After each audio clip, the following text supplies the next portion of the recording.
Yay, we're so excited, you guys. Thank you. We're excited to jump on and go over this workbook that Brittany Howard has so graciously created and her podcast that she's doing for us. And we're going to be talking about creating leaders. And you guys, this is something that is so important.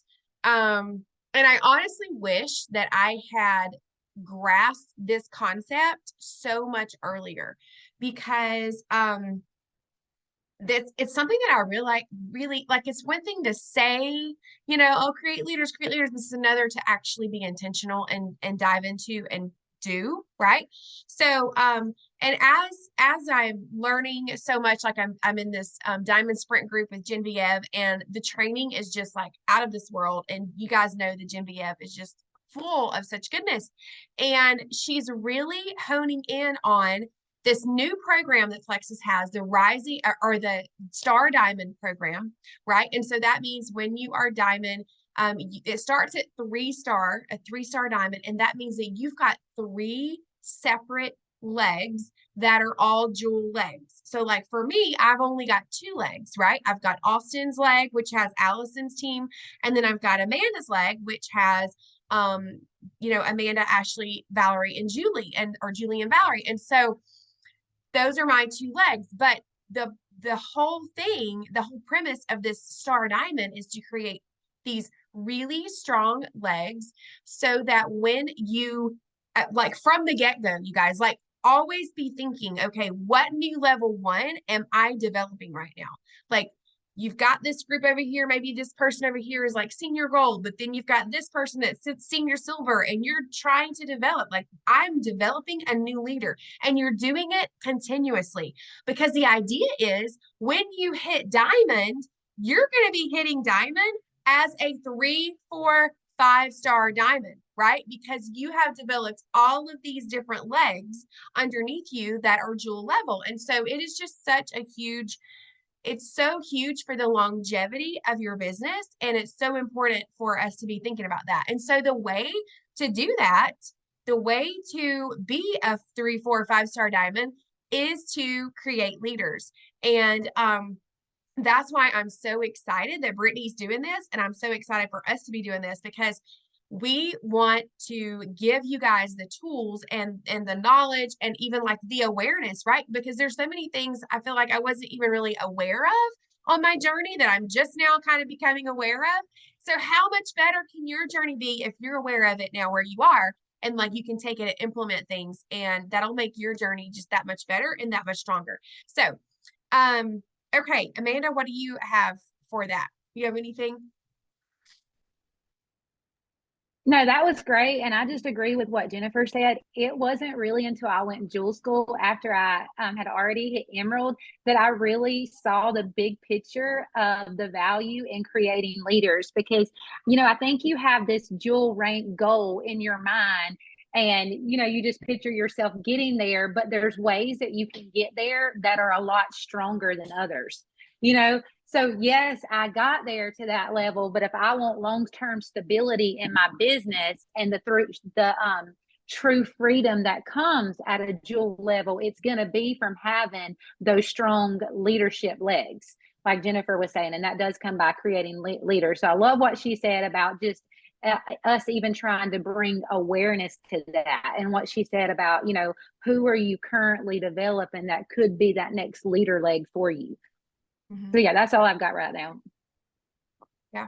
Well, and 2, one thing that I was thinking about is when you were talking is the fact of I know sometimes I don't know that this would be the situation for any of you guys on this call, but people say, well, I don't really have like it's easy for us to want to make excuses as to why we're not creating leaders, right?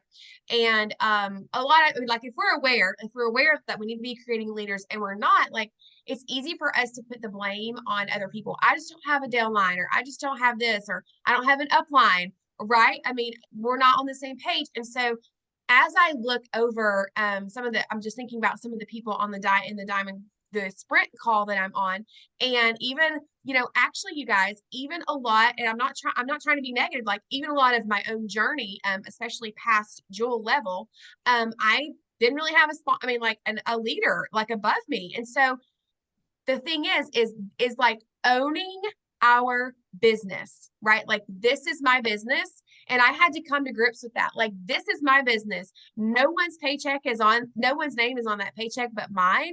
And so if I'm going to do this business, I have to choose, like, am I going to rise up and create leaders no matter if someone is creating me as a leader? You know what I mean? Like, is someone pouring into me or not? Like, does that matter? At the end of the day, I had to decide, like, no, it doesn't matter because I know where I'm going. I know what God's, put in my heart.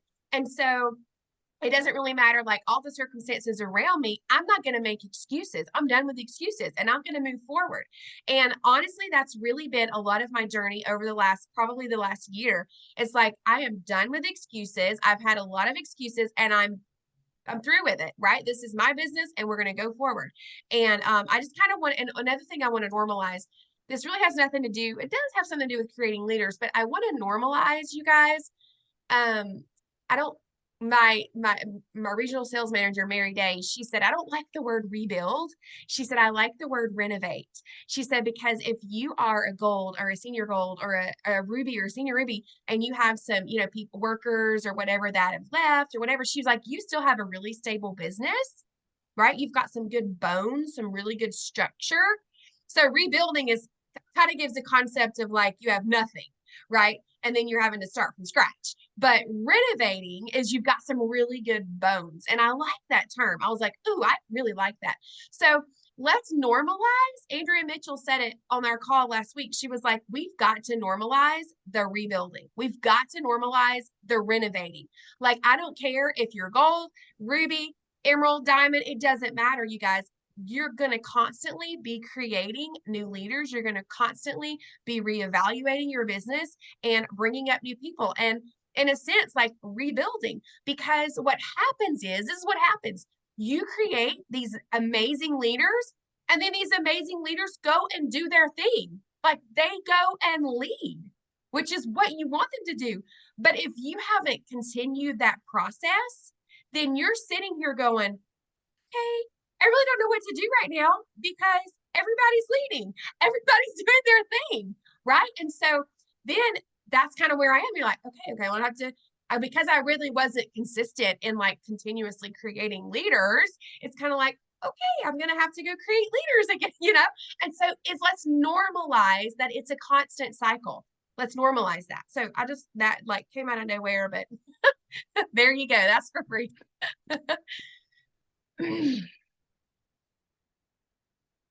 All right, I love all that. So just looking over our notes real quick, we want y'all to talk as well. Like, we want to hear y'all's takeaways from this. We don't want y'all just to listen to us the whole time. So just kind of skimming over these notes, the first thing where we had to ask some questions, like, what problems can you solve for people? I feel like A and B, we were probably saying the same things, with health issues, financial freedom, all those kinds of things. But C was one that really made me think, the one that has nothing to do with your business. If I would love for some of y'all to kind of unmute if you want to, comfortable, and share maybe what you wrote for that particular one, because the one that doesn't have anything to do with your business, because that was kind of hard for me. I wrote down like, homeschool, motherhood, spiritual encouragement and struggles, book recommendations, and recipes. And after listening to Brittany's podcast, this has really helped me kind of realize more, narrow down what I feel like I'm passionate about. And I feel like I'm passionate about homeschool, motherhood, spiritual encouragement. And I also love recommending good books. So I'm going to try to start incorporating those as like a main thread in my social media. So I feel like that training helped me actually having to think about this, really narrow down those couple of key areas that I want to focus on. What about y'all?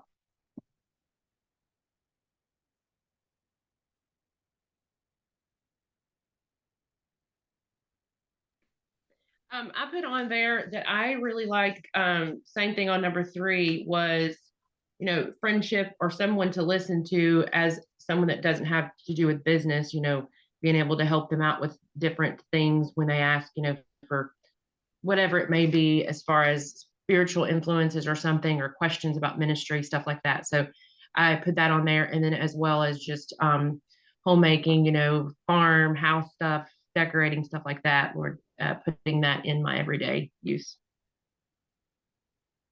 Yeah, I love that.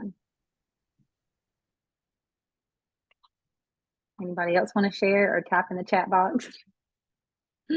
Okay, so going on to that next page where she says, what do you find yourself seeking out information? That was the part, I kind of got ahead of myself, but that's what really helped me with some clarity on, thinking about the things that I enjoy learning about and what I enjoy sharing about. So that just really hit me because like I can get like passionate about the motherhood spiritual stuff, but also like quality books. And I put that in my stories today. That's like going to be a key area that I'm going to start kind of honing in on. So did any of y'all find that helpful just in general, even if you don't want to share, like as far as just getting some clarity about, okay, I actually see that I get excited talking about these few key areas. And it just hit me the other day because like I was telling some friend about this book and how awesome it was. And I'm like, oh, okay, I really was passionate about that. I need to listen. I need to focus more that this is like something that I really enjoy and kind of hone into that instead of overthinking so much of what I share and just go with what I enjoy. That reminds me of something that somebody told me. They were like, if you feel like you're good at something, or, a lot of times we don't see the good in ourselves, like other people may be able to see the good in you more than we see it in ourselves. But like, this lady was talking to me. She was like, if you know how to pray, there's people out there that don't know how to pray yet. Or if you know how to study your Bible, there's people out there who don't know how to study their Bible. And I was like, oh, I take that for granted because I grew up with people who taught me that and discipled me. And I was like, I thought everybody knew how to pray, or I thought everybody knew how to, how to study, but they don't. And she was like, Brandy, they don't know what you know right now. Somebody had to teach me that, and then we have to teach them that, just like we, parenting our kids. I read so many parenting books, and we didn't jump into parenting knowing everything about parenting. So I think it's just being confident that God, if you're a Christian, we all have a spiritual gift. And I think part of that spiritual giftedness is part of what that letter C could be, like for me, it's author, writer. God's told me to write, teach, and so sometimes that flows with whatever your spiritual gift is, and I think if you know that, you're going to be more aligned with adding value to other people without getting burnt out yourself. Because if you're gifted in it, it's going to come natural to you, and you're naturally going to be able to pour out to people something that God gifted you to do. But if you're trying to like be somebody else, or you're trying to be Brittany Howard or be Christina or be Kristen Boss, like we're not. Like God created us different, and so I think that's what I put for C, and just doing what God's gifted you to do as well. Those are just my thoughts. I love that.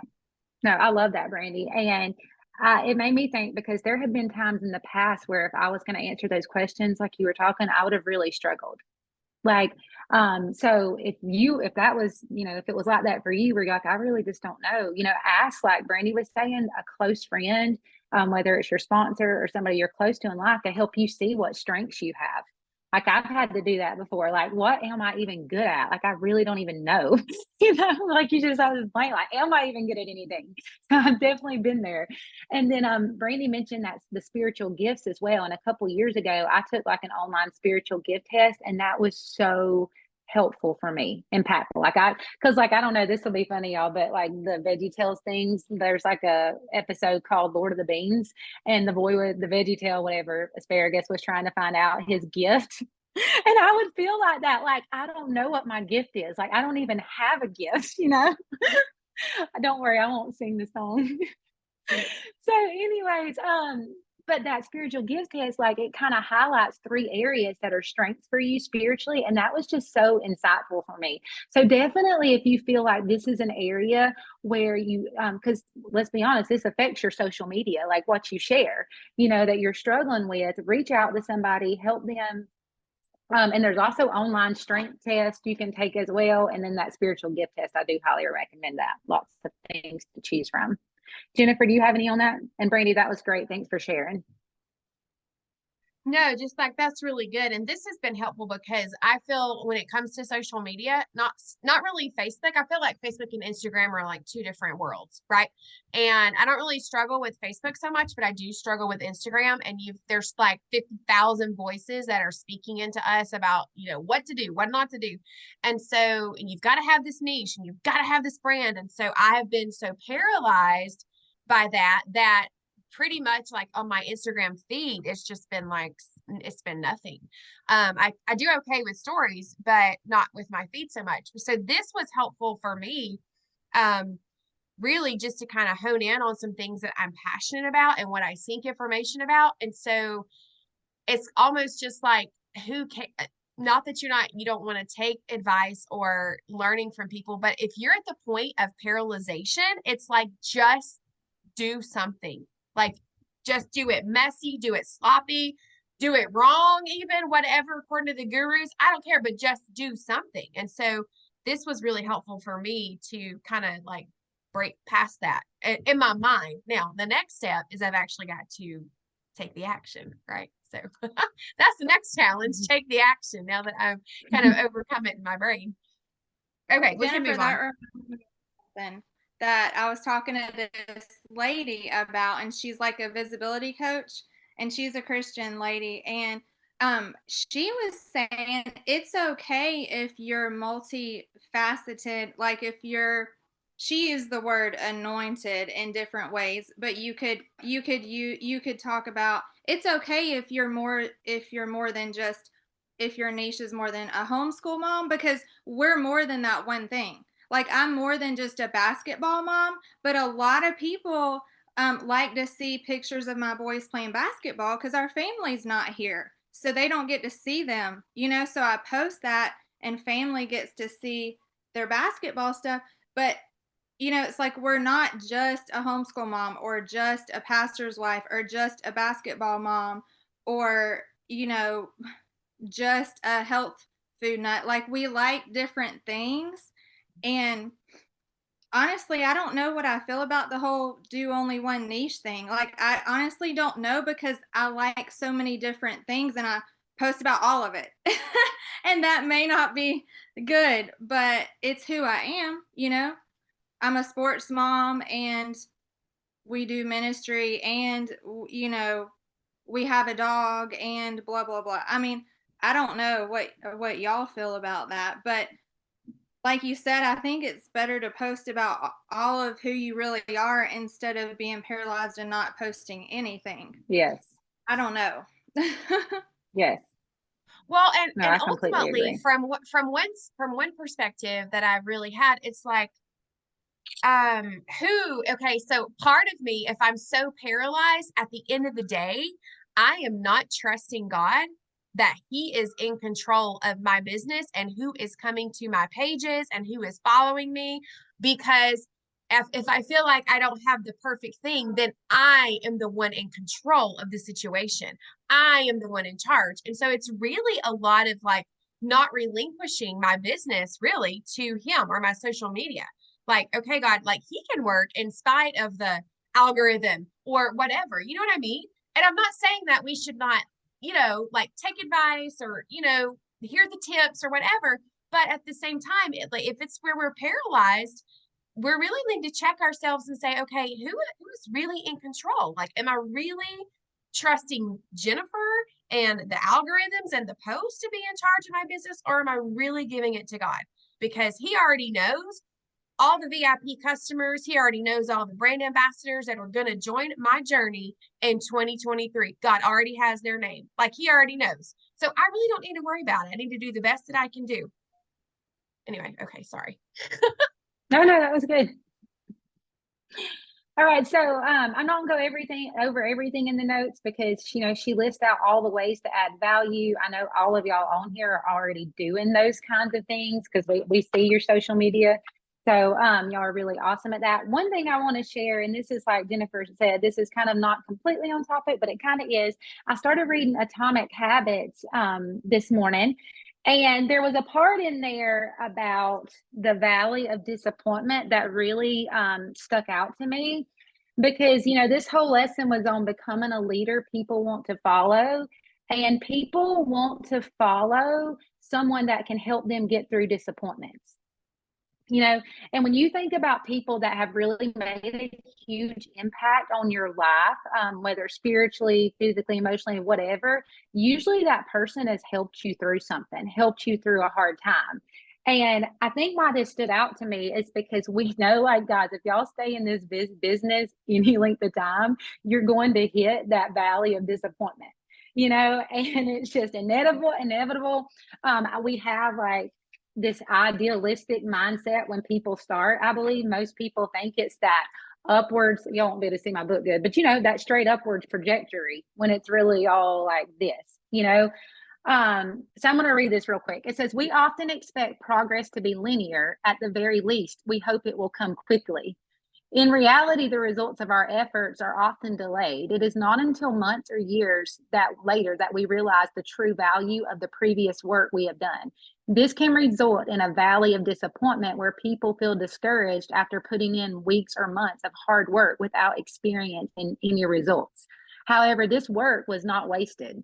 It was simply being stored. It is not until much later that the full value of previous efforts is revealed. And I just thought, like, that is so powerful because I'm sure probably all of y'all have been in this business enough time to have hit that valley. Some of you probably like, I've lost count of how many times I've hit that valley.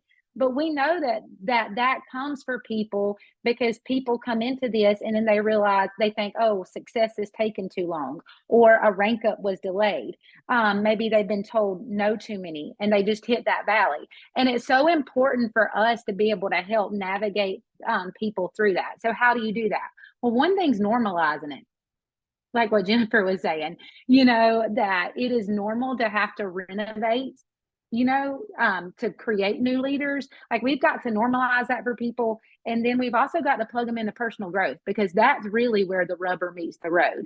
When you hit that valley of disappointment, you're going to make a choice to either push through and hang on by a thread, or you're going to quit. And I think if y'all, like most of y'all have had leaders on your team that have probably stepped away, people that you were super excited about, they were going to be the next one, like your next goal. And then, you're disappointed it didn't happen. But I want to challenge you. If you think back to some team members who have quit, how much do you think it had to do with, like, a quote unquote, a valley of disappointment? I mean, can you examine that, even if it's people who were so excited they went silver and then they fall off the grid. Maybe they post for a couple weeks after and they don't hit that milestone. So that just really stood out to me. And furthermore, I thought, how much better are we able to help someone navigate this valley when you've been there yourself? And, I think lots of times we do not want to be in that valley. It's not fun. When you're disappointed, you feel like nothing's working, you're so discouraged. But it does give you a new perspective when you're trying to help on somebody on your team, when you can say, I've been there and I've come through and it's been worth it. And all those efforts of staying consistent and not quit, later they compound in ways that you can't see right there when you're in it. Okay, so what is something that I've been through, or a problem that I've faced, that I can help others navigate through? That was just kind of like a side thing that went along well with what Brandy was talking about, even just with social media, things that you share. Because here's the thing, when you help people navigate hard things, your influence grows as a natural byproduct.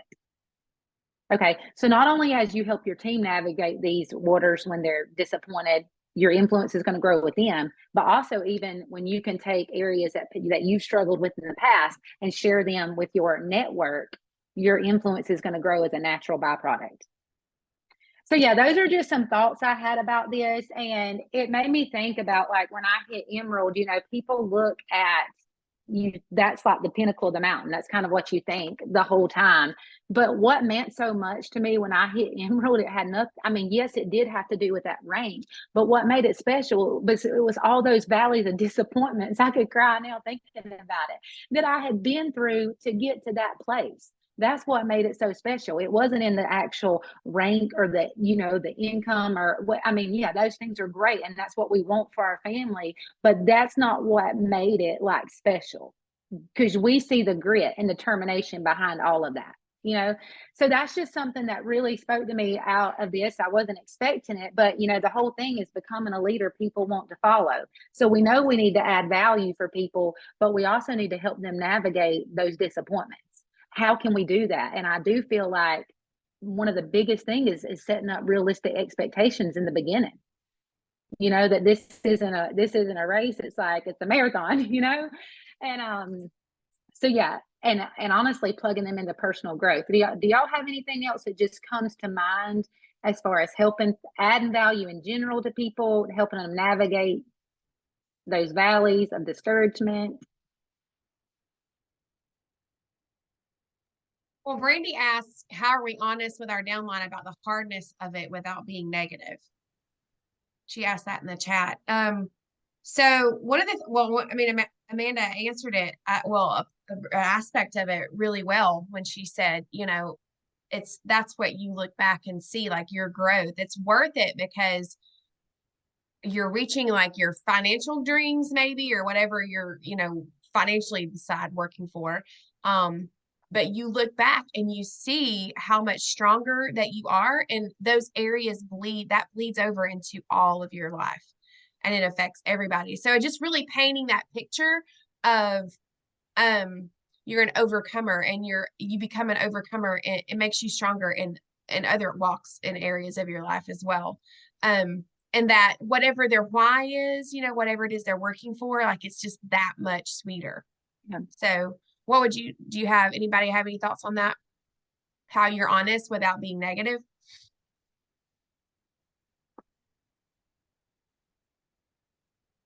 I agree. Just, came back to me like that feel, found, felt method, because when you've been there, you're able to relate with them. And I think that a way that's not being negative, by you, just because you can relate to someone, but yeah, I know being in these seasons right now, or these planting seasons, whatever you want to call them, or these seasons where you don't feel like any fruit is coming, like it can be hard. So I think a big thing is being relatable, because you're not going to have the same kind of relationship with your downline if you're acting like you never have had any hardships in this business. You can be real and vulnerable without being like negative and putting plexus down and like, I can't get any further. You know what I'm saying? But really emphasize and trust in that process. Because like Jennifer was saying, I think we'd all agree, when you stick with this journey, you're really not the same person that you start out as. And you can't put a price tag on that. Like, because what she was talking about, it bleeds into all areas of your life.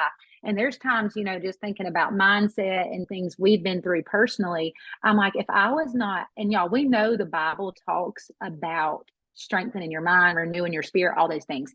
But I feel like sometimes we're like, yeah, that's true. You know what I'm saying? That's good. Yeah, we need to do that. But like, sometimes this forces us to.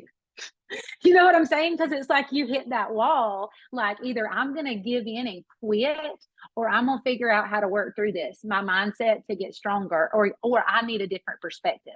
And y'all know, like oftentimes, even spiritually, when we're going through something, we just need a different perspective on it. We need to look at it through the Lord's lens, So anyways, I feel like I chased the squirrel.